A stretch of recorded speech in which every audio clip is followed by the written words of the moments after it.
Agora uma pausa no assunto do que é futebol para falar da barbárie que aconteceu. A gente está revendo aí algumas imagens, né, que revoltam a todos nós que amamos o futebol, que tratamos o futebol com respeito e a nós cidadãos de bem, porque independentemente do futebol, né, ver isso aí dói. Isso é caso de polícia.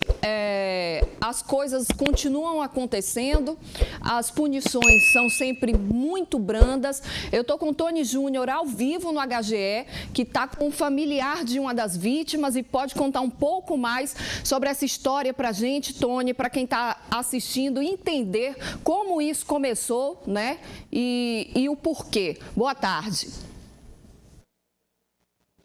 Muito boa tarde para você, Juliana, nossos convidados e a quem assiste o Jogo Aberto Bahia nesta terça-feira. Olha só, a gente vai falar com uma esposa de uma das vítimas que está internada aqui no Hospital Geral do Estado. Ela até pediu, Juliana, celeridade, porque ela está cansada desde ontem à noite aqui no hospital. O marido dela está muito ferido, o estado dele é delicado aqui internado no HGE. Ela não vai ser identificada, opção dela, mas ela vai falar o nome do marido dela. Como é o nome do seu marido? Diego Almeida.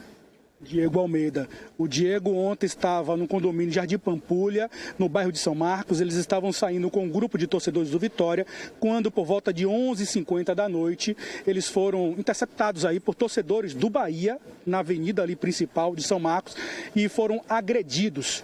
Cerca, Juliana, de 27 torcedores do Bahia, inclusive foram detidos pela Polícia Militar do Estado da Bahia e foram encaminhados à Central de Flagrantes. Mas o estado de saúde do seu marido neste exato momento? Está muito grave. Como eu falei, está muito grave, muito machucado, não está reconhecendo a gente. Está muito difícil mesmo. Como é que você ficou sabendo dessa situação? O seu marido participava de alguma torcida organizada do Vitória? Ela está muito emocionada, Juliana. A gente vai até ter brevidade aqui nessa entrevista para poder liberar ela. Sim, ele fazia parte, só que no momento ele foi assistir o jogo. E aí, na hora de ficar... Ai, meu Deus... Fique calma, fique calma. Eles foram assistir o jogo, na volta eles estavam dentro do condomínio, as imagens mostram eles saindo do condomínio. O ônibus, só que não tinha mais. E aí foi na hora que esses caras, acho que estava passando para pegar alguém que estivesse qualquer um. Foi ele, podia ser qualquer um outro. E aí foi eles, né? Eles pegaram e saíram já cacetando, como tem no vídeo. Ou seja, o estado de saúde dele é grave. Sim, muito grave. Juliana, a gente vai liberar ela está muito emocionada, ela está realmente num estado de saúde muito nervosa aqui, ela precisa se alimentar, Juliana, a gente sabe da situação, é complicada demais. A situação que aconteceu ontem à noite, por volta de 11h50 da noite, no condomínio Jardim Pampulha, no bairro de São Marcos, aqui em Salvador.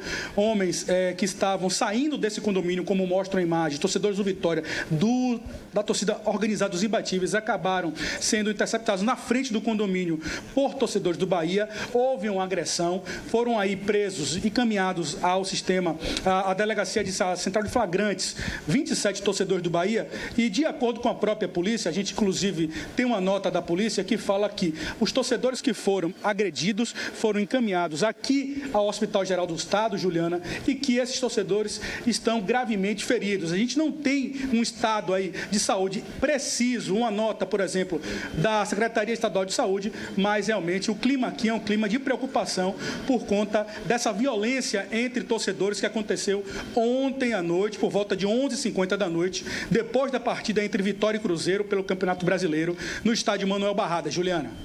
Tony, obrigada pelas suas informações, obrigada à esposa aí de uma das vítimas que, mesmo, né, com todo o seu sentimento, com sua dor, parou para conversar com a nossa reportagem. De acordo com a produção, Bamor e Imbatíveis teriam negado envolvimento nesse episódio, que são as duas principais torcidas organizadas de Bahia e Vitória e que geralmente os seus associados estão envolvidos nesses casos. E aí eu vou tirar o futebol de cena, tá? De verdade, tirando o futebol de cena, algo precisa ser feito.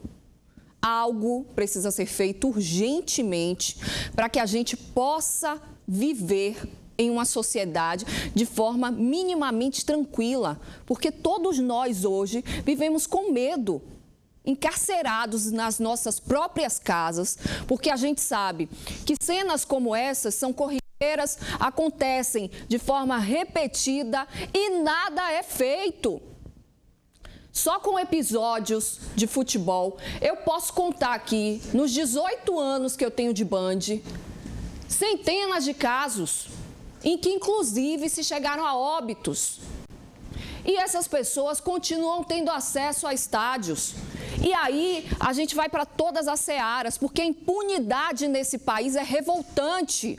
Não adianta a polícia prender, fazer a parte dela, e aí chega na justiça, é solto, não responde, continua convivendo em sociedade como se nada tivesse acontecido.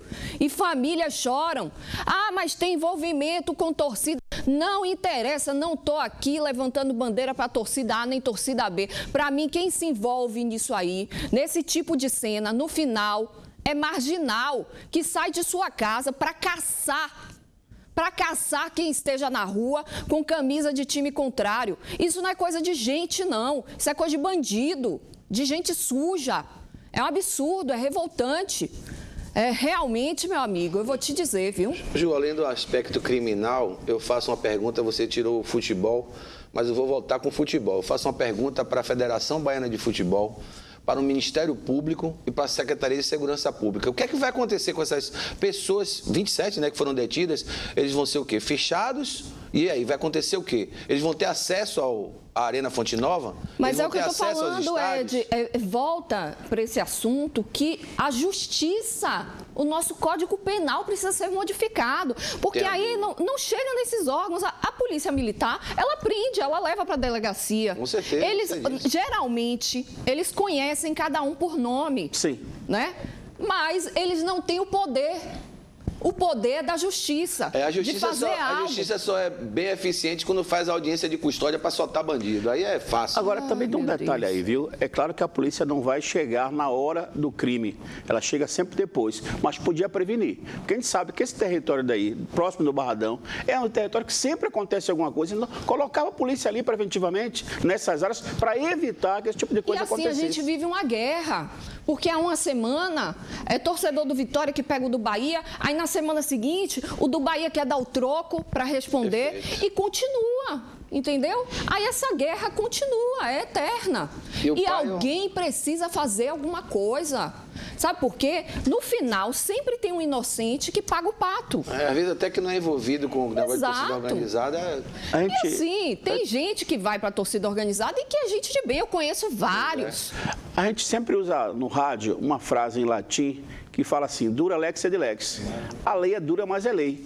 Só que aqui no Brasil, a gente sabe que existe lei, mas não é dura, não é precisa. Não existe, não. Aqui, meu amigo... Na verdade, as leis são feitas para poder liberar esse tipo de pessoas. Exatamente. Aqui é terrível. A questão é a lei que libera.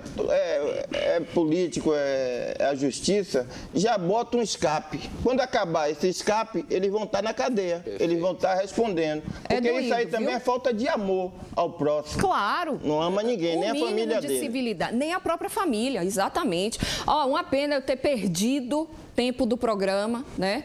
Em que a gente quer falar de bola, do que aconteceu, falando dessa barbaridade aí e esperando, né, que algo aconteça. A gente vai acompanhar os desdobramentos aí.